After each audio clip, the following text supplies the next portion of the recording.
Voltamos para o segundo bloco do nosso programa e estamos debatendo o atraso nos processos provocados pela dificuldade do Supremo Tribunal Federal em julgar casos de repercussão geral. Nosso convidado é o juiz federal João Batista Lázari.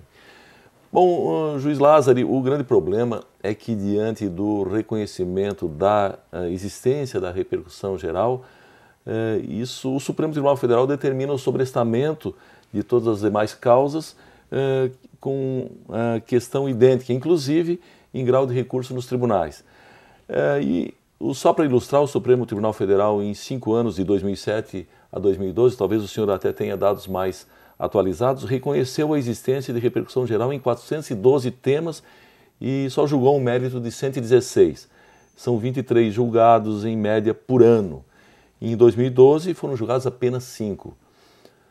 Bom, mantida a média, seria preciso mais 13 anos para julgar apenas os que já estão aguardando pauta, sem que nenhum caso novo fosse ajuizado. Bom, a pergunta, não seria o caso de se liberar o julgamento enquanto não se decide a repercussão geral? E outra, a ideia da repercussão geral, ela dá sinais de fraqueza? Existe uma saída possível?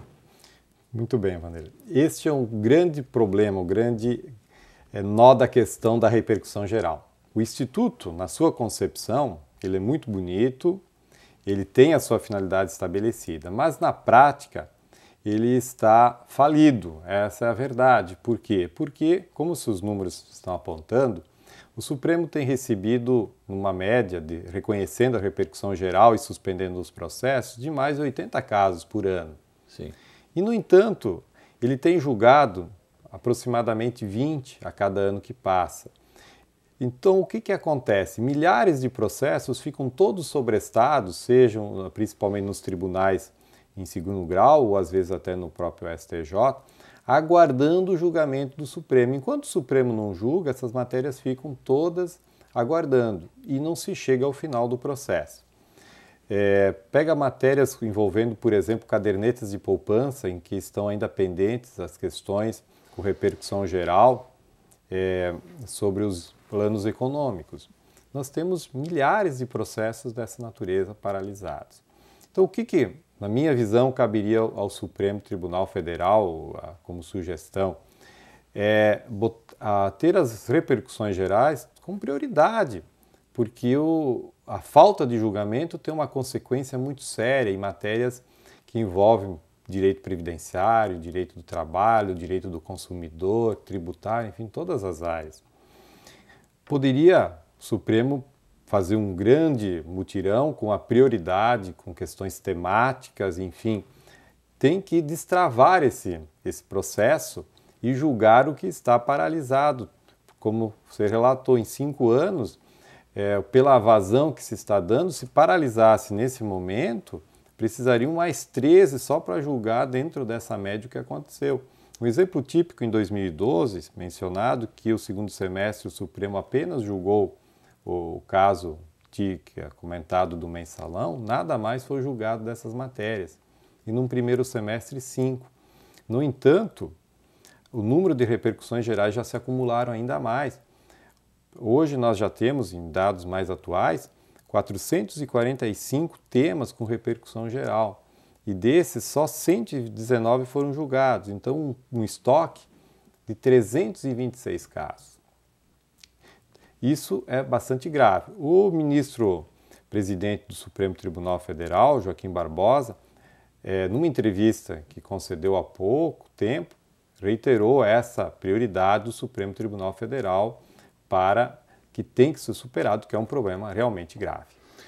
Pois é, a ação penal 470, conhecida como mensalão, ela tinha um grande clamor popular, da mídia, da classe política em geral, mas esse tema da repercussão geral, muitas vezes o cidadão comum nem conhece, não percebe que muitas vezes o seu processo está lá parado por conta dessa problemática que aí está. Muito bem, é quase unânime, juiz Lázari, na comunidade jurídica, a opinião de que o grande problema da morosidade é o excessivo número de recursos. Por que então é tão difícil enfrentar o problema, eliminando-se os recursos desnecessários e, no mais das vezes, até protelatórios? Que forças políticas e econômicas aí se juntam para se opor a essas mudanças? O grande problema do nosso sistema realmente é o excessivo número de recursos. A repercussão geral seria uma sistemática de agilização, evitando a proliferação de recursos, como foi a intenção original. Mas nós temos uma cultura que tudo tem que ser levado ao Supremo para ter uma decisão definitiva. Falta uma valorização das instâncias inferiores, uma valorização do primeiro grau de jurisdição, uma valorização do segundo grau de jurisdição. Há uma cultura jurídica no país que sempre tem que se levar todas as demandas para instâncias superiores. Para o pequeno poupador, para o que espera um benefício previdenciário, ou o resultado de uma ação trabalhista, enfim, para as pessoas mais humildes ou que têm menos poder aquisitivo, e essa sistemática processual existente é altamente prejudicial a ele. Favorece a quem? A quem tem interesse na protelação dos processos. Hoje nós temos uma sistemática, se nós pegarmos em direito do consumidor, há uma ausência de atuação das agências reguladoras, tudo se leva, uma percentual dos casos se leva ao Poder Judiciário, mas isso representa milhões e aí trava o Judiciário. Então, isso às vezes favorece até a atuação de prestadoras de serviços em até lesar o consumidor. Se nós levarmos para a Previdência Social, quantos benefícios são negados injustamente? Sim. Mas o que acontece? Até que se recorra ao Poder Judiciário e se tenha um resultado, uma demora muito grande. E isso se repete com relação aos direitos trabalhistas e assim por diante.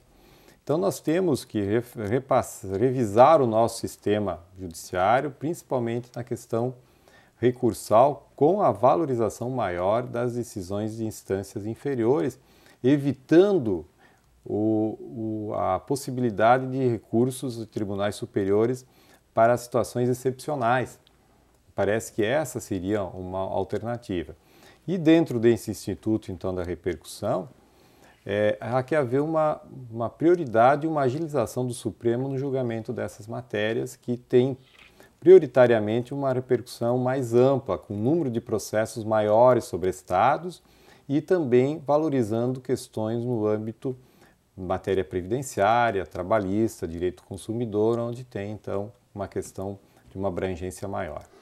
Muito bem, juiz Lázaro, eu preciso chamar mais um rápido intervalo, nós voltamos em seguida, é só um minuto.